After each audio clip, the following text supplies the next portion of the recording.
Adarsh Gram Persia प्रखंड नासरीगंज जिला रोहतास बिहार में समय 2 बजे दिन में भारत भाग्य विधाता भारतीय संविधान निर्माता ज्ञान के प्रतीक बोधिसत्व डॉक्टर भीमराव अंबेडकर जी के आत्मकथ प्रतिमा का अनावरण काराकाट के लोकप्रिय सांसद राजाराम सिंह, श्रीमती अनिता चौधरी पूर्व पिछड़ा कल्याण मंत्री बिहार, काराकाट विधायक का कॉमरेड अरुण सिंह कुशवाहा, माननीय भैयाराम भारती संस्थापक राष्ट्रीय अध्यक्ष संविधान बचाओ संघर्ष समिति, कॉमरेड कैसर निहाल, राजद नेता मन्ना खान का अशोक सिंह, राजकिशोर सिंह राजद नेता, काशीनाथ गौतम अम्बेडकरवादी, मैस्कवादी वशिष्ठ सिंह समाजवादी नेता, संजय सिंह युवा नेता, भीम आर्मी नेता अमित पासवान, विशाल सिंह कुशवाहा युवा नेता, सकलदीप राम, केशवनाथ चौधरी जी, शिक्षक मार्क्सवादी रविंद्र राम, बलिराम जी एवं अन्य नेता शामिल हुए। सर्वप्रथम कॉमरेड राजाराम सिंह बाबा साहब डा भीमराव अंबेडकर जी का आत्मकथ प्रतिमा का अनावरण किया तथा दीप प्रज्वलित कर विधिवत उद्घाटन किया। सभी लोगों ने बाबा साहब डा भीमराव अंबेडकर के विचारधारा को जन जन में फैलाने का संकल्प लिया और आज वर्तमान गाइड हो रहा है। इसलिए बाबा साहब का विचार, बाबा साहब का जो काम है वो हमेशा हम नौजवान और समाज के लिए पथ प्रदर्शक का काम करता रहेगा। और इसीलिए बताएंगे सांसद महोदय की जब मंदिरों से मस्जिदों से नफरत की चीजें बढ़ती जा रही है, उस दरमियान प्रेम का एक वातावरण, यही अंबेडकर की इस मूर्ति से संदेश जाएगा आसपास के लोगों में कि सामाजिक न्याय क्या है, सर्वधर्म समभाव की विचारधारा क्या है, वसुधैव कुटुंबकम की धारा क्या है। इसलिए आप तमाम जनप्रतिनिधि आदरणीय सांसद राजाराम सिंह हमारे बीच उपस्थित हैं। काराकाट के माननीय विधायक, नोखा के माननीय विधायक, भीम आर्मी के सम्मानित साथी, मालिक है और इनका मालिकाना हम छीनने नहीं देंगे। कोई विधायक गड़बड़ काम करता है, सांसद गड़बड़ काम करता है, उसको बदल दो। उसके मालिक तुम हो, वो तुम्हारे मालिक नहीं है।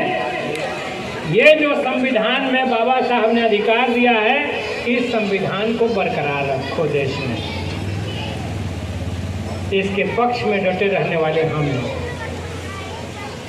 खैर थोड़ा सा विषयांतर हो गया था।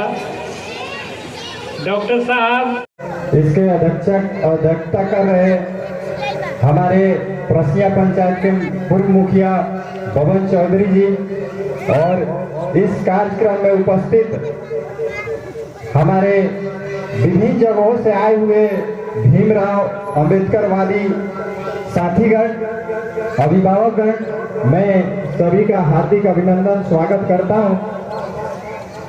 जैसा कि आप लोग जानते हैं कि डॉक्टर भीमराव अंबेडकर जो थे, उन्होंने हमारे समाज के लिए, अति पिछड़ों और दलितों और वंचित शोषित समाज के लिए उन्होंने क्या किया, ये बताने वाली बात नहीं है। साथियों, मेरा उम्र बहुत कम है, हम लोग नहीं जानते थे, लेकिन हम लोग इतिहास को पढ़े हैं और इस इतिहास को जानते हैं कि जब देश आजाद हुआ था और संविधान जब लागू हुआ था, उसके पहले हमारे देश की राजनीति कैसी होती थी, कैसे व्यवहार किया जाता था दलितों के साथ, वंचितों के साथ, शोषितों के साथ।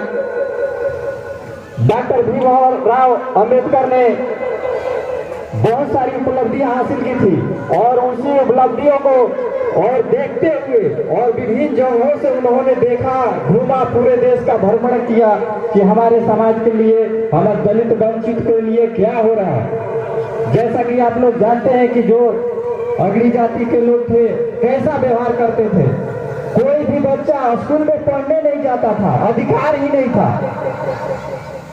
दलित पिछड़े का बच्चों का पढ़ने का अधिकार ही नहीं था। जब ने हमारे भीमराव अंबेडकर जी ने जब संविधान लागू हुआ, तब से हम लोग का पढ़ने का अधिकार मिला है। हम लोग जितना बोल रहे हैं उन्हीं का देन है कि हम लोग आज बोल रहे हैं, नहीं तो हम लोग को बोलने की आजादी भी नहीं थी।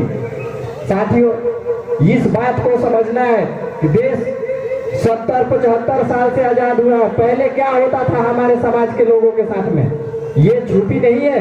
अगर हम लोग भी, हमारे समाज के भी लोग इतना पढ़े लिखे होते तो आज हम लोग भी कहां पहुंचते हैं। ये डॉक्टर भीमराव अंबेडकर साहब का देन है कि हम लोग आज इस मंच पर आकर एक साथ बैठे हुए हैं, इनका कार्यक्रम कर रहे हैं और इन्हीं के अधिकार के साथ हम लोग बोलने की आजादी मिली हुई है। बहुत सारी बातें हैं। इन्हीं चंद शब्दों के साथ मैं अपनी वाणी को विराम देता हूँ। जय भीम, जय भीम, जय भीम।